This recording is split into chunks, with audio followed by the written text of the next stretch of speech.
Welcome back, welcome back. You already know who it is. It's your boy MadeMenMelo coming to you back live with another top 10 from Benny's Tube. Go ahead and hit the like, share, and subscribe to that channel. Love it. Pretty much majority of all these videos, these top 10, come from his channel. I've been digging it so far, been looking at some new anime that I need to get on, and some old anime I need to finish. Damn it, yes, I need to finish a lot. Without further ado, we're looking at the top 10 anime where you're trapped in another world. Let's go and take a look. You already know SAO is probably the top dog. Have you ever wanted to get away from it all, to just escape the boredom of everyday life? Today we'll be discussing one of the most popular themes in present-day anime, the isekai notion. This is when the main character gets transported or trapped in another world or dimension. This could be due to several reasons, but for whatever the circumstance, they're forced to survive and deal with the new world and its peculiarities.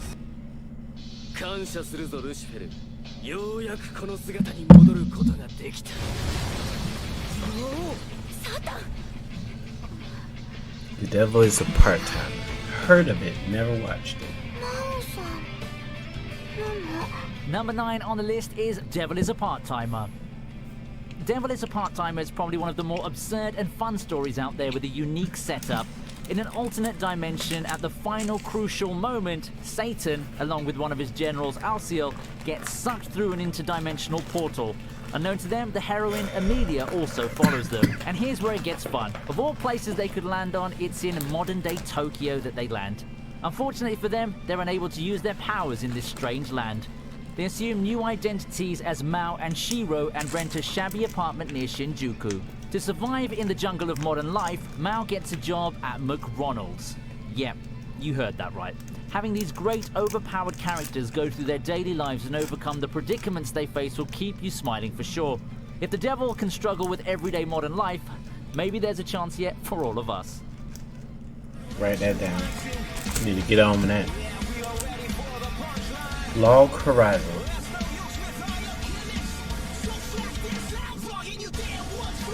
At number 8 we have Log Horizon. The premise for Log Horizon isn't really new. It focuses on the idea of being trapped in an MMORPG. This has been done a few times now, however it's still quite refreshing for several different reasons. Elder Tale is the conventional fantasy MMO game that the players are trapped in. However, in the story of Log Horizon, the players become the in-game avatars that they're playing with. This is a highly captivating journey as we progress with our hero Shiroe, who must learn to live in this new world, lead others, and negotiate with the NPC natives in order to bring stability to the virtual city of Akihabara. If you enjoy stories that experiment with sociological or even economical themes, Log Horizon doesn't disappoint. It offers something different from the usual shows as there's lots of world building that takes place.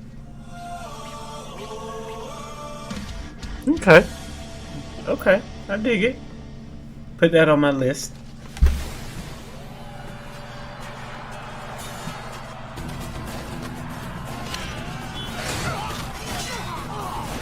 At number 7 we have Drifters. An anime based on the manga of Hellsing creator Kota Hirano, this is a show about historical warriors called Drifters who are transported to a fantasy kingdom by a mysterious organization that keeps tabs on their activities. The two main characters, Shimazu and Nasu, are pulled from Japanese battlefields from different time periods, and they team up with none other than Oda Nobunaga. Oda Nobunaga, my man. As merrily violent and over the top as you might expect, and the war within will have you leaping back and forth between your favorite sides. It's Drifters versus Ends in a battle of historical pawns. This is definitely a show where fans of generation-spanning action will want to stick around through to the bitter end. Oh my goodness. Yee! Yeah, that look like my type of anime right there, boy. But slicing and dicing. もっとよくつらんだ。化け物。お前、俺と一緒に来るか。At number 6, it's The Boy and the Beast. From Mamoru Hosoda, the creator of Wolf Children and The Girl Who Leapt Through Time, The Boy and the Beasts, a beautiful film and story that explores the relationship between an average Japanese boy named Ren and a mythical beast known as Kumatetsu. Ren's run away from home after the death of his mother. His father doesn't seem to be around and he despises all the other members of his family, so he starts living in the streets of Tokyo. Kumatetsu wanders around Tokyo and ends up taking Ren in as a disciple. At its core, this is a story of two worlds colliding, the human world with the beast world. This is wonderfully shown in the conflicts and growing bond between the two. The chemistry between them is quite fun to watch and it really does establish a bond of family between the two. The stunning visuals as well as the amazing soundtrack make it quite engaging for everyone to get absorbed and completely take in a fun adventure waiting to happen. Okay.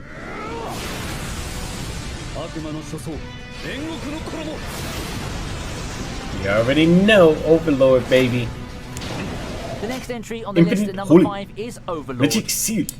Overlord brings up a very relatable theme for anyone who's played an MMORPG before, that of a favorite game being abandoned.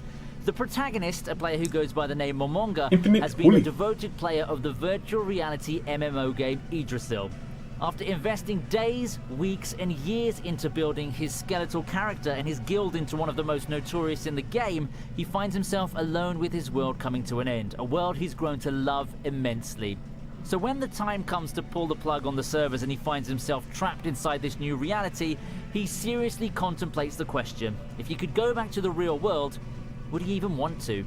What makes Overlord stand out is its different perspective. What happens if the villain is stuck in a game world?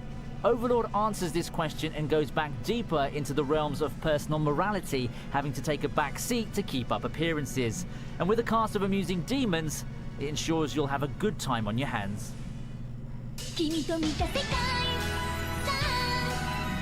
Next up at number 4, and easily the funniest anime on the list, it's Konosuba. Have you ever played any role-playing games where you had to party up and take on quests as a group? Pretty fun, right? But what if you actually end up with some pretty useless members? You know, such as someone who usually gets eaten by a giant frog, or wipe out the entire party after causing a huge explosion, or for that matter, a knight who misses with every swing of her sword. Be feeling. Well, that's basically the premise of Konosuba, with the only useful member being the one with the weakest stats. The story takes place after a traffic accident when Kazuma's disappointingly brief life has supposedly come to an end, but surprisingly, he's transported to a fantasy world filled with adventure and on the verge of being ruled by a demon king. Grouped with an obnoxious goddess named Aqua, masochistic crusader Darkness, and Megumin, an arch-wizard who can only really use one spell, this group of misfits makes for an entertaining show as they plan their escape from their various predicaments. 我々はここに205代エルキア国王女王として体感したことを宣言する No game, At no number 3, life. we have no game, no life. Imagine being stuck in a world where the whole world itself is a game. The story centers around two brilliant gamers, Sora and Shiro, a brother and sister duo who are legends on the internet. They consider the real world as just another crappy game and generally avoid it as much as possible. One day, they're summoned by a boy named Tet, the god of games, to an alternate world of Discord. Here, God has prohibited war and declared it to be a world where everything will be decided by games. Even the national borders are decided by games. Everything is settled by predetermined stakes, be it one's memories or even the right to rule. It's quite an interesting setup that allows for a lot of intellectual moments. It's a fun adventure, well worth the watch if you haven't seen it already. Okay, pique my interest. Pique my interest. I never watched any of the series, the RE series, never. I've been like trying to find a starting point. At number 2, it's ReZero. ReZero's a psychological anime which came with an interesting concept at the time it was released, because of some of the darker consequences it hinted at. The story revolves around an 18-year-old boy named Natsuki Subaru who's suddenly teleported to a fantasy world, a kingdom where humans, demons, spirits, and demi-humans coexist. There he meets and eventually falls in love with a silver-haired half-elf named Satella. What makes this anime quite unique is that Subaru figures out that he's able to time leap every time he dies. This is similar to a video game where after you die, you'll respawn to a start point. However, in ReZero, this implies a much deeper meaning. And finally at number 1, it's Spirited Away. No list of different world scenarios can end without at least mentioning this anime. This story follows 10-year-old Chihiro. Her parents are moving into a new place in the suburbs. However, on the way to their new home, which by the way Chihiro's not looking forward to at all, they take a side trip and end up in a strange, eerie oriental town. With curiosity at this strange new place, she wanders around the town completely devoid of humans. This town appears to be a resting spot for Japanese spirits, where they can relax in hot baths and generally have a good time. This includes eating good food, which unfortunately includes her parents. I still call her grandma. Then grandma. Chihiro's journey to try to free her parents is an amazing tale told with boundless imagination. The beautiful and complex imagery communicates an atmosphere and feel that's literally out of this world. So what do you think about this list then, eh? And which is your favourite anime out of these? Comment below and let us know. Don't forget to leave a like if you enjoyed the video, subscribe if you want to see more anime related content, and leave literally should have been on this list, you'd like to see me do next. I understand. I'll see you next time. I understand. It said top. Said top 10. That lets you know it's a lot more shit out there other than the ones that you hear about. And I like that. I like that. Thank you, Benny 2. You see my list here. You see this? It is filled with shows and everything I need to watch. Okay? I'm be on it. I'm be on it. I'm gonna be on it. Don't worry. I'm gonna be on it. But anywho, thank you for tuning in. Thank you. Thank you. Thank you. Hit that like, share, subscribe. I appreciate it. You guys have a wonderful, wonderful night. Peace.